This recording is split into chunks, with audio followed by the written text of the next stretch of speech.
TSR study পয়েন্টে সকলকেই স্বাগত। আজকের ভিডিওতে প্রথম পর্যায়ক্রমিক মূল্যায়ন 2025 সালে চতুর্থ শ্রেণীর পরিবেশ বিষয়ের অ্যাকশন নমুনা প্রশ্নপত্র উত্তরসহ আলোচনা করব। ভিডিও শুরু করার আগে কিছু কথা বলে নিই। তোমরা আশা করি সবাই জানো যে তোমাদের এবছর থেকে পরীক্ষার নম্বর বিভাজনের কিছুটা পরিবর্তন হয়েছে। প্রথম পরীক্ষা তোমাদের 20 নম্বরের হবে, সময় পাবে 40 মিনিট। তাহলে 20 নম্বরের জন্য কোন কোন অধ্যায়গুলি পড়তে হবে দেখো। সিলেবাস: পরিবেশের উপাদান, জীবজগৎ, জড়বস্তুর জগৎ, শরীর, আবহাওয়া ও বাসস্থান, এই কয়েকটি অধ্যায় তোমাদের পড়তে হবে। একের দাগ, সঠিক উত্তরটি নির্বাচন করে লেখো। এখানে 3টি করতে হবে, প্রতি প্রশ্নের মান 1 করে।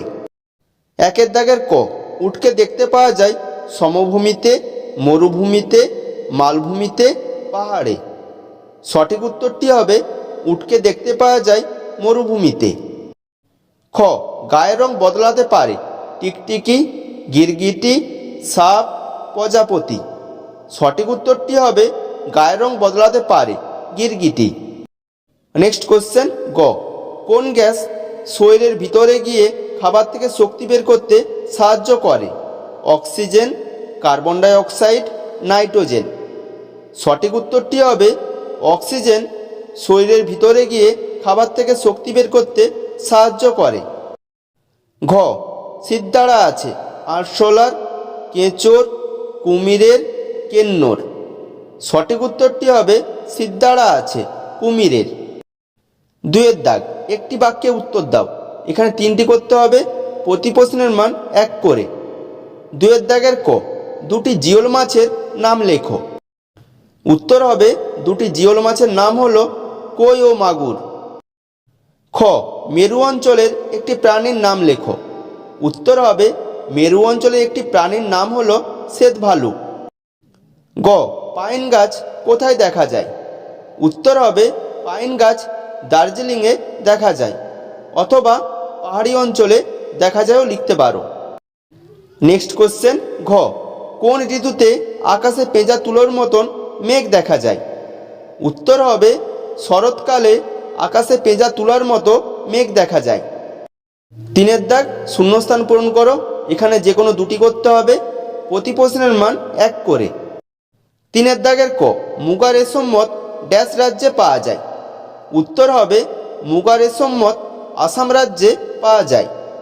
খ, জলীয় বাষ্প ড্যাশ হয়ে মেঘ তৈরি হয়?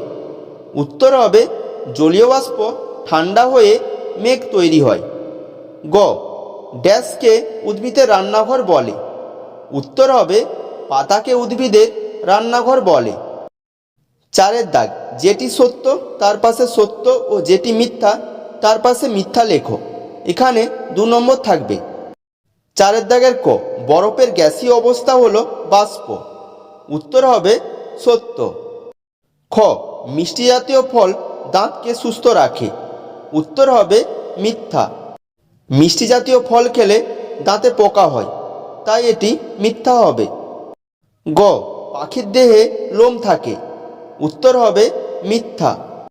পাখির দেহে পালক থাকে, লোম নয়, তাই এটি মিথ্যা। 5এর দাগ, নিচের প্রশ্নগুলির উত্তর দাও, যে কোনো 5টি, প্রতি প্রশ্নের মান 2 করে। 5এর দাগের ক, কেন বাঘ লোকালয়ে ঢুকে পড়ে? তখন কি করা হয়? উত্তরটা দেখো, খাদ্যের অভাবেই আজকাল বাঘ লোকালয়ে ঢুকে পড়ে। যেমন সুন্দরবনের বাঘ, তখন বন দপ্তরকে ডেকে পাঠানো হয়, তারা এসে বাঘকে উদ্ধার করে গভীর জঙ্গলে ছেড়ে দিয়ে আসে। নেক্সট কোশ্চেন খ, দুধের দাঁত কাকে বলে? দুধের দাঁত কতদিন অবধি থাকে? উত্তরটা দেখো, বাচ্চার জন্মের পর প্রথম দিকে যেই দাঁতগুলো উঠে তাদের দুধের দাঁত বলে। এই দাঁতগুলি সারা জীবন থাকে না, সাধারণত 6 বছর থেকে 12 বছর বয়স অবধি দুধের দাঁতগুলি থাকে। নেক্সট কোশ্চেন গ, বসন্তকালের বৈশিষ্ট্য লেখো। উত্তরটা দেখো, বসন্তকালে সাধারণত আকাশ পরিষ্কার থাকে, গরম ও ঠান্ডা মাঝামাঝি ভাব থাকে। পলাশ, শিমুল, কৃষ্ণচূড়া প্রভৃতি রং বেরঙের ফুল প্রকৃতি সেজে ওঠে। দক্ষিণ দিক থেকে বাতাস বয়, কোকিল ডাকে, কাঁচা আমের গন্ধে মন ভরে ওঠে।